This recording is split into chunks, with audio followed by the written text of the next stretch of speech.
সবাইকে জানাই সুপ্রভাত। আজ দিনটা হলো 11ই মে 2025। ঠিক আজ থেকে 5 বছর আগে 2020 সালে আমার কোল আলো করে এসেছিল আমার ছোট্ট মিমো। আজ হলো ওর 5ম জন্মদিন, তাই আজ দিনটা আমার কাছে বিশেষ একটা দিন। তাই সকালবেলা উঠে স্নান সেরে কিন্তু আমি পুজো করে নিয়েছি। তারপর মিমোকে তুলে ওকেও আজ সারাদিন অনেক কিছু আনন্দ দেব, তো তার আগে ওকেও আজ সকাল সকাল স্নান করিয়ে দিয়েছি। তারপর ঘরের পুজো তো দেওয়া হয়েই গেছে। এবারে আমরা 3 জনে মিলে যাব একটু মন্দিরে মায়ের দর্শন করতে। তো এগুলো এবারের মিমোর বার্থডে গিফট। তো এবারে ওকে রেডি করার পালা। স্নানের পর এবার মিমোকে আমি রেডি করে দিলাম। তো আমরা এখন যাব আমাদের বাড়ির কাছে যে মা কালীর মন্দির রয়েছে সেখানে, ইচ্ছাময়ী কালীবাড়ি। তো চলে এসেছি মন্দিরে। আর সকাল থেকে দিনটা কিন্তু বেশ রোদ ঝলমলে ছিল। হঠাৎ দেখছি আকাশের এক কোণে বিরাট একটা মেঘ জমেছে। একদিকে ভালোই, গরমটা একটু কমবে। তো ইচ্ছে আছে এখান থেকে পুজো দিয়ে চলে যাব আমার মায়ের ওখানে। মানে এবারে জন্মদিনটা মিমোর দিদুন বাড়িতেই হচ্ছে। যদিও এবারে জন্মদিনের বিশেষ কোনো আয়োজন নেই, ওই সবাই মিলে একসঙ্গে একটু খাওয়া দাওয়া হই হুল্লোড়, আর বাবা মাকে সঙ্গে নিয়ে মিমোকে ওখানেই ভেবেছি একটু কেক কেটে আশীর্বাদ করিয়ে দেব। তো তার আগে সকাল সকাল আমরা এসেছি মায়ের দর্শন করতে। আর মিমো খুব মন দিয়ে কিন্তু পুজোটা করছিল।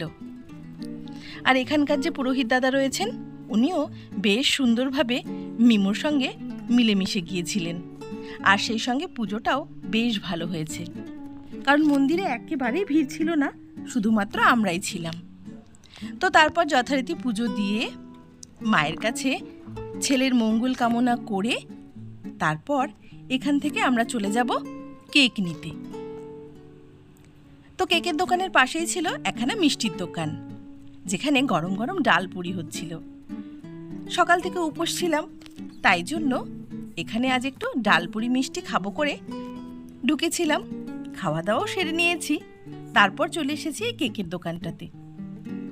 এখানকার কেকগুলো কিন্তু ভীষণ টেস্টি। তো আজ আমার ছোট বোনকে আর দায়িত্ব দেওয়া হয়নি, কারণ ওর ঘরে এখন কিন্তু কোল আলো করে রয়েছে একটা ছোট্ট ছানা। তাকে সময় দেওয়ার পর এগুলো কাজ করতে এখন একটু ওকে হিমশিম খেতে হয়। তাই জন্য আজ আমরা দোকান থেকে কেকটা নিয়ে নিচ্ছি। তা না হলে আমার বাড়ির কেউই বাইরের কেক খেতে চায় না। তো যাই হোক, এখানে মিমো তো ভীষণ খুশি, ও অনেকক্ষণ আনন্দও করলো। তারপর কেক নিয়ে আমরা সোজা চলে যাব মিমোর দিদুনের বাড়িতে। কেকের সঙ্গে সঙ্গে এখানে ক্যান্ডেল আর যা কিছু দরকার সমস্ত কিছুই নিয়ে নেওয়া হয়েছে। তো ওই দেখো, আমরা কিন্তু চলে এসেছি আমার মায়ের ওখানে। তো আজ এখানে আমরা 3 বোনই একসঙ্গে হব। তো আমার পরপর দিদিও ঢুকে গিয়েছে। দিদি চলে আসার পরই দুজনে মিলে এবারে চলে যাব রান্নাঘরে, কারণ বেলা অনেকটাই হয়ে গেছে। ওইদিকে রান্নার জোগাড় যন্ত্র কিন্তু শুরু হয়ে গিয়েছে। তারপর ধীরে ধীরে এক এক করে মিমোর জন্য, আমাদের জন্য বেশ কিছু রান্নাবান্না হলো। আমি আর দিদি দুজনে মিলেই আজকে রান্নাবান্নাগুলো সেরেছি। ওইদিকে ছোট বোনও চলে এসেছে ওর পুচকুটাকে নিয়ে। তো এখন তো ও ভীষণ বিজি, তাই জন্য ওকে আর এসব ঝামেলার মধ্যে আমরা আর টানি না। তো কিছু কিছু রান্নাবান্না সেরে নিয়ে এবারে দুপুরেই যেহেতু মিমোকে দিয়ে কেকটা কাটাবো ভেবেছি, তাই জন্য এখানে সব আয়োজন কিন্তু হয়ে গিয়েছে। তো আমরা এখন খাবার দাবার গুছিয়ে মিমোকে খেতে দিয়েছি, সেই সঙ্গে পায়েসও দিয়েছি, আর সঙ্গে রয়েছে একটা ছোট্ট কেক। তো এবারে 5 বছর যেহেতু, ইচ্ছে ছিল যে কয়েকজন ছোট বাচ্চাদের নিয়ে জন্মদিনটা করব। তবে মায়ের শরীরটা বেশ খারাপ, তাই মা তো আমার বাড়িতে যেতে পারবে না, সেজন্য আমরা এখানে চলে এসেছি। তো এবারটা না হয় এভাবেই কাটুক, পরের বছর চেষ্টা করব সবাইকে নিয়ে একটা ছোটো মোটো জন্মদিন করার। তো এখানে মিমো কেকটা প্রথমে কাটতে একটু সমস্যা হচ্ছিল। তারপর যেটা হয় যে দাদা ভাইরা ছোট ভাইদেরকে সমস্ত কিছু হাত ধরে শিখিয়ে দেয়, সেরকমই ওর বড়দা ওকে হাত ধরে শিখিয়ে দিল কেকটা কি করে কাটবে।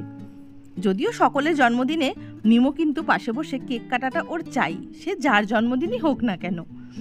তারপর এখানে চলছে আশীর্বাদ পর্ব। প্রথমে বাবা মা মানে বাড়ির বড়রা, তারপর রয়েছি আমরা, মাসি মেশো সকলেই ছিল। তো এক এক করে সবাই মিলে আশীর্বাদ দিয়ে তারপর মিমোকে পায়েস আর খাবারটা খাইয়ে আমরা খাওয়া দাওয়া করব। তোমরা ভাবছো দুপুরবেলায় কেন? আসলে আজ রবিবার, আর আজ হলো আমার সন্ধেবেলায় আমার এক খুব ক্লোজ ফ্রেন্ডের ছেলের উপনয়ন রয়েছে।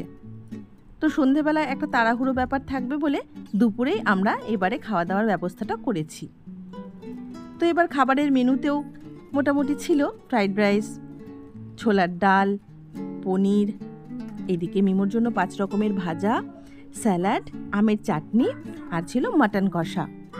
তো খাওয়া দাওয়া আশীর্বাদ পর্ব সমস্ত কিছু হয়ে যাওয়ার পর সন্ধেবেলায় বাড়ি ফিরে কিন্তু আমরা আবার রেডি হয়ে চলে গিয়েছিলাম সেই বান্ধবীর ওখানে। তো তোমরা সকলে মিমোকে অনেক আশীর্বাদ করো।